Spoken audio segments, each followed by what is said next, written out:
ನಮಸ್ಕಾರ ಸ್ನೇಹಿತರೆ, ಭರ್ತಿ 76 ವರ್ಷ. ಎಷ್ಟೋ 76 ವರ್ಷ ಕಳೀತಾ ಇದೆ.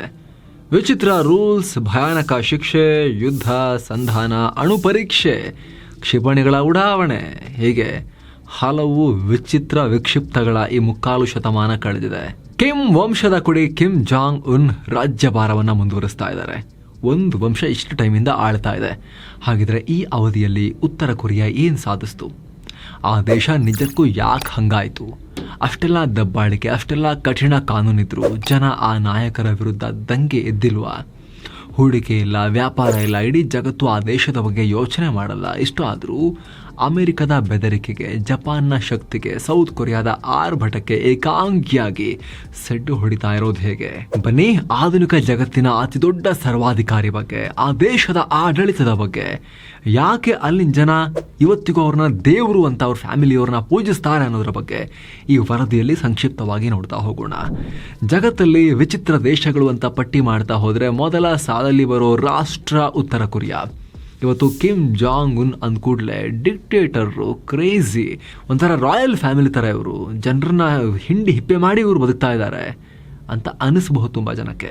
ಆದರೆ ಸ್ನೇಹಿತರೆ, ಮನಸ್ಸನ್ನು ಗಟ್ಟಿ ಮಾಡ್ಕೊಂಡು ಕೇಳಿ, ಉತ್ತರ ಕೊರಿಯಾದಲ್ಲೂ ಕೂಡ ಅವ್ರದ್ದೇ ಆದ ಸ್ಟೈಲ್ನ ಒಂದು ಸೋ ಕಾಲ್ಡ್ ಎಲೆಕ್ಷನ್ ನಡೆಯುತ್ತೆ. ಪ್ರಜಾಪ್ರಭುತ್ವ ರಾಷ್ಟ್ರ ಅಂತ ಹೇಳ್ಕೊಳ್ತಾರೆ. Democratic people's republic of Korea, DPRK ಅಂತ ರಾಷ್ಟ್ರದ ಹೆಸರು. ಅಲ್ಲಿ ಸಂವಿಧಾನ ಇದೆ, ಚುನಾವಣೆಗೆ ಭಾಗವಹಿಸೋಕೆ ಹಕ್ಕಿದೆ, ಆದರೆ ಎಲ್ಲ ಆನ್ ಪೇಪರ್. ಆದರೆ ಆ ಎಲ್ಲ ಹಕ್ಕನ್ನು ಮೊಳೆ ಹೊಡೆದು ಈ ಕಿಮ್ ಆ್ಯಂಡ್ ಟೀಮ್ ಜಪಾನ್ ಸಮುದ್ರಕ್ಕೆ ಬಿಸಾಕಿ ತುಂಬ ಕಾಲ ಆಗಿದೆ. ಪ್ರತಿ ಸಲ ಚುನಾವಣೆ ಆದಾಗ 687 ಸ್ಥಾನ ಇದ್ದರೆ 600ಕ್ಕೂ ಅಧಿಕ ಸ್ಥಾನಗಳಲ್ಲಿ ಕಿಮ್ ಪಕ್ಷ ಗೆಲ್ಲುತ್ತೆ. ವಿಪಕ್ಷ ನಾಯಕರೇ ಇರೋದಿಲ್ಲ, ನ್ಯಾಯಾಂಗದ ದನಿ ಇಲ್ಲ. ಒಂದೇ ಮಾತಲ್ಲಿ ಹೇಳೋದಾದ್ರೆ ಅಲ್ಲಿ ಕಿಮ್ ಕುಟುಂಬವೇ ಆದಿ, ಅವರ ಕುಟುಂಬವೇ ಅಂತಿಮ. ನಿಮ್ಗೀಗ ಪ್ರಶ್ನೆ ಮಾಡ್ಬೋದು, ಲಂಕಾದಂಥ ಪುಟ್ಟ ದೇಶದಲ್ಲೇ ಜನ ಬಂಡಾಯ ಎದ್ದು ಸರ್ಕಾರ ಬೀಳಿಸ್ತಾರೆ, ಬಾಂಗ್ಲಾದೇಶದಲ್ಲಿ ಬೀಳಿಸ್ತಾರೆ, ಅಂಥದ್ರಲ್ಲಿ ಈ ದೇಶದ ಜನಕ್ಕೆ ಆಗದೇ ಇಲ್ವಾ? ಈ ಪ್ರಶ್ನೆಗೆ ಉತ್ತರ ಸಿಗಬೇಕು ಅಂದರೆ ಉತ್ತರ ಕೊರಿಯಾದ ರಕ್ತಸಿಕ್ತ ಇತಿಹಾಸದ ಬಗ್ಗೆ, ಕಿಮ್ ಫ್ಯಾಮಿಲಿ ನಿಭಾಯಿಸಿರೋ ಪಾತ್ರದ ಬಗ್ಗೆ ಚೂರು ತಿಳ್ಕೋಬೇಕು. ಈಗ ವರದಿಯಲ್ಲಿ ಮುಂದುವರಿಯೋಣ. ಉತ್ತರ ಕೊರಿಯಾ ಹುಟ್ಟಿದ ಬಗ್ಗೆ ನಿಮಗೆ ಚೀನಾ ಸರಣಿಯಲ್ಲಿ ಒಂದಷ್ಟು ಮಾಹಿತಿಯನ್ನ ಕೊಟ್ಟಿದ್ವಿ. ಜಪಾನ್ ಕಂಟ್ರೋಲ್ನಲ್ಲಿದ್ದ ಕೊರಿಯಾ ಭಾಗವನ್ನ 2ನೇ ಮಹಾಯುದ್ಧ ಆದ್ಮೇಲೆ ಮಿತ್ರ ಪಕ್ಷಗಳು ದಕ್ಷಿಣ ಕೊರಿಯಾ, ಉತ್ತರ ಕೊರಿಯಾ ಅಂತ ಡಿವೈಡ್ ಮಾಡ್ಕೊಳ್ತಾರೆ. ಸೋವಿಯತ್ ಉತ್ತರ ಕೊರಿಯಾ ಹಿಡ್ಕೊಂಡ್ರೆ ಅಮೆರಿಕ ದಕ್ಷಿಣ ಕೊರಿಯಾದ ಮೇಲೆ ಕಂಟ್ರೋಲ್ ಸಾಧಿಸುತ್ತೆ. ಆರಂಭದಲ್ಲಿ ಎಲ್ಲವೂ ಚೆನ್ನಾಗಿರುತ್ತೆ. ಯಾವಾಗ ಅಮೆರಿಕ ಮತ್ತು ಸೋವಿಯತ್ ಮುನಿಸು ಹೆಚ್ಚಾಗ್ತಾ ಬಂತು, ಇಬ್ರು ತಮ್ಮ ಶಿಷ್ಯರಿಗೆ ಹಣ, ಆಯುಧ ಕೊಡೋಕೆ ಶುರು ಮಾಡಿದ್ರು. ಪರಿಣಾಮ ಕೊರಿಯಾಗಳು ಕಿರಿಕಿರಿ ಮಾಡಿಕೊಂಡು ಕದನವನ್ನ ಶುರು ಮಾಡಿದ್ರು. ಆ ಹೋರಾಟದಲ್ಲಿ ಮುಂಚೂಣಿಯಲ್ಲಿ ಕಾಣಿಸ್ಕೊಂಡಿದ್ದೆ ಕಿಮ್ ಇಲ್ ಸಂಗ್, ಅಂದ್ರೆ ಈಗಿನ ಕಿಮ್ ಜಾಂಗ್ರ ತಾತ. ಜಪಾನ್ 1900ರ ಆರಂಭದಲ್ಲಿ ಅಖಂಡ ಕೊರಿಯಾವನ್ನ ಆಕ್ರಮಣ ಮಾಡಿದಾಗಿನಿಂದ ಈತ ಹೋರಾಟಕ್ಕೆ ಧುಮುಕಿದ್ರು. ಬಳಿಕ ಕಮ್ಯುನಿಸ್ಟ್ ಹೋರಾಟಗಾರರಾಗಿ ಬೆಳೆದು ಉತ್ತರ ಕೊರಿಯಾ ಡಿವೈಡ್ ಆದ್ಮೇಲೆ ಅಲ್ಲಿನ ಸರ್ವೋಚ್ಚ ನಾಯಕನಾದ್ರು. ದೇಶವನ್ನ, ಪಕ್ಷವನ್ನ ತಮ್ಮ ಕಂಟ್ರೋಲ್ನಲ್ಲಿ ಇಟ್ಕೊಂಡ್ರು. ಅದೇ ಕೊನೆ ಉತ್ತರ ಕೊರಿಯಾ ಉಕ್ಕಿನ ಪಂಜರ ಆಯ್ತು. ಸರ್ವಸ್ವವು ಕಿಮ್ ಇಲ್ ಸಂಗ್ ಆಗ್ಬಿಟ್ರು. ಕಿಮ್ ಇಲ್ ಸಂಗ್ ಅಂದ್ರೆ ವ್ಯಕ್ತಿಯಲ್ಲ, ಅದೊಂದು ಶಕ್ತಿ, ನಿಮ್ಮನ್ನ ಕಾಪಾಡೋಕಿರೋ ದೇವ್ರು ಅಂತ ನಂಬಿಸಲಾಯಿತು ಜನರನ್ನ. ಇದು ಜನರ ಮನಸ್ಸಲ್ಲಿ ಗಟ್ಟಿಯಾಗಿ ಬೇರೂರ್ತು. ನೀವೀಗ ಕೇಳ್ಬೋದು, ಜನ ಏನು ದಡ್ರ ನಂಬೋಕೆ ಅಂತ. ಆದರೆ ಅವತ್ತಿನ ಪರಿಸ್ಥಿತಿ ಬೇರೆ ಇತ್ತು. ಅಮೆರಿಕ ಮತ್ತು ದಕ್ಷಿಣ ಕೊರಿಯಾಗಳು ಉತ್ತರ ಕೊರಿಯಾವನ್ನು ಅಕ್ಷರಶಃ ಸ್ಮಶಾನ ಮಾಡಿದ್ರು. ಉತ್ತರ ಕೊರಿಯಾದ ಊರೂರುಗಳ ಮೇಲೆ ಅಮೆರಿಕದ ಯುದ್ಧ ವಿಮಾನಗಳು ಮಳೆ ಸುರಿಸಿದ ಹಾಗೆ ಸ್ಫೋಟಕಗಳನ್ನು ಸುರಿಸಿ ವಿನಾಶವನ್ನೇ ಮಾಡ್ತಾ ಹೋಗ್ತಾ ಇದ್ವು. ಒಂದು ಲೆಕ್ಕಾಚಾರದ ಪ್ರಕಾರ 2ನೇ ಮಹಾಯುದ್ಧ ಟೈಮ್ನಲ್ಲಿ ಜಪಾನ್ ಮೇಲೆ ಅಮೆರಿಕ ಹಾಕಿದ ಸ್ಫೋಟಕಗಳಿಗಿಂತ ಹೆಚ್ಚಾಗಿ ಉತ್ತರ ಕೊರಿಯಾ ಮೇಲೆ ಅಮೆರಿಕ ಸ್ಫೋಟಕಗಳನ್ನು ಸುರಿತು. ಅಮೆರಿಕದ ಪ್ರೆಸಿಡೆಂಟ್ ಟ್ರೂಮನ್ ಅಂತೂ ಕೊರಿಯಾ ಮೇಲೆ ಅಣ್ವಸ್ತ್ರ ಹಾಕ್ತೀವಿ ಅಂತಲೂ ಹೆದರಿಸಿದ್ರು. ಒಂದಲ್ಲ ಎರಡಲ್ಲ, ಆ ಕದನದಲ್ಲಿ 25 ಲಕ್ಷ ಉತ್ತರ ಕೊರಿಯನ್ನರು ಸಾವನ್ನಪ್ಪಿದ್ರು.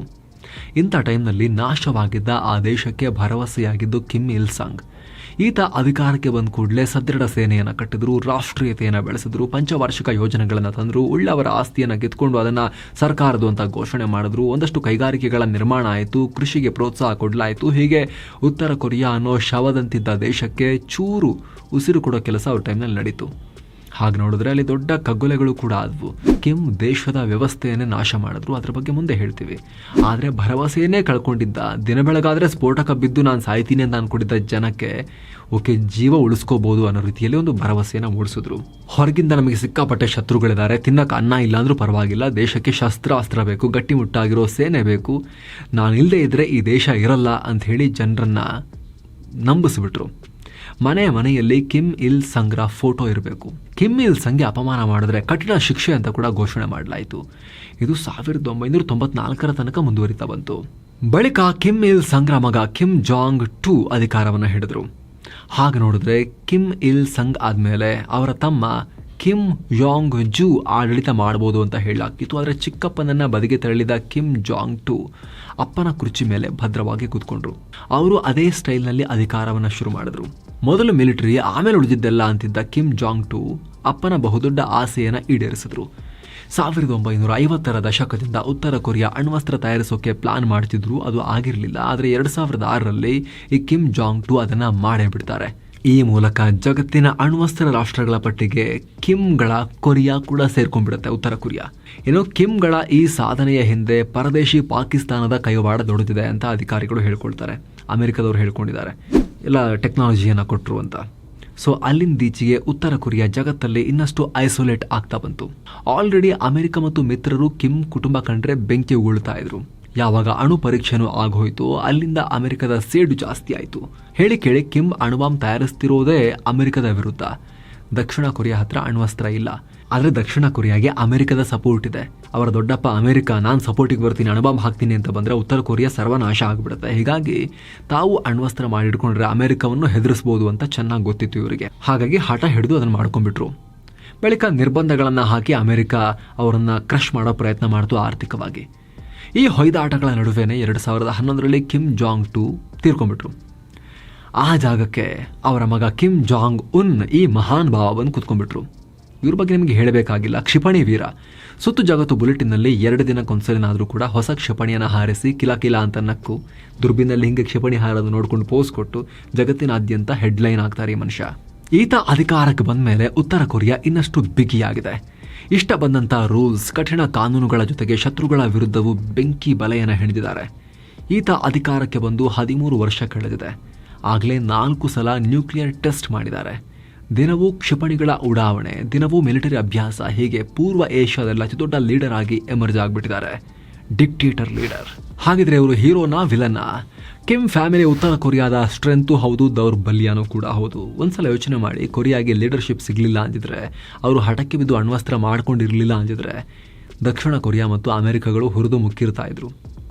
ಸೋವಿಯತ್ತನ್ನೇ ಚೂರು ಮಾಡಿದ ಅಮೆರಿಕ ಹಸಿದ ಹದ್ದಿನ ಥರ ಈಗಲೂ ಕಾಯ್ಕೊಂಡು ಕೂತಿದೆ.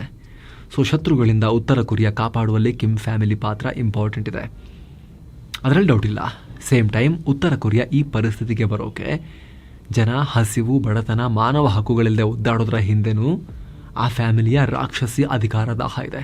ನಿಮಗೆ ಗೊತ್ತಿರಲಿ, ಕಿಮ್ ಇಲ್ ಸಂಗ್ ಕಾಲದಿಂದಲೂ ಉತ್ತರ ಕೊರಿಯಾದಲ್ಲಿ ಮಾನವ ಹಕ್ಕು ಇಲ್ಲ, ಮಾವನ ಹಕ್ಕು ಇಲ್ಲ. ಆಡಳಿತ ವಿರೋಧ ಮಾಡಿದವ್ರನ್ನ ನಿರ್ದಯವಾಗಿ ಹತ್ತಿಕ್ಕಲಾಗುತ್ತೆ. ಬೇಸಿಕ್ ನೀಡ್ಗಳಿಂದ ಅವ್ರನ್ನ ಐಸೋಲೇಟ್ ಮಾಡಲಾಗುತ್ತೆ.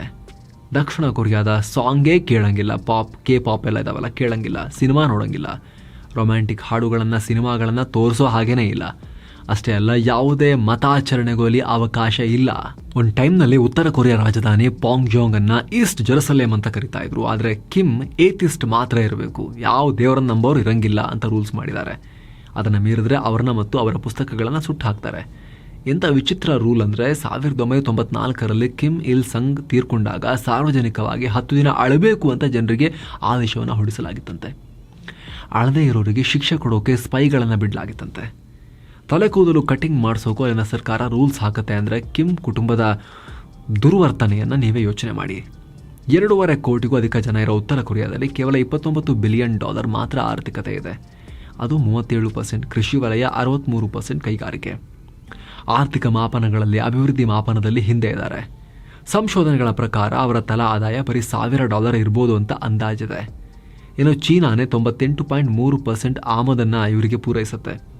ಬಟ್ಟೆ, ಅಕ್ಕಿ, ಗೋಧಿ, ಎಲೆಕ್ಟ್ರಾನಿಕ್ ವಸ್ತುಗಳನ್ನು ಚೀನಾನೇ ತರಿಸ್ಕೊಡುತ್ತೆ ಇವರಿಗೆ.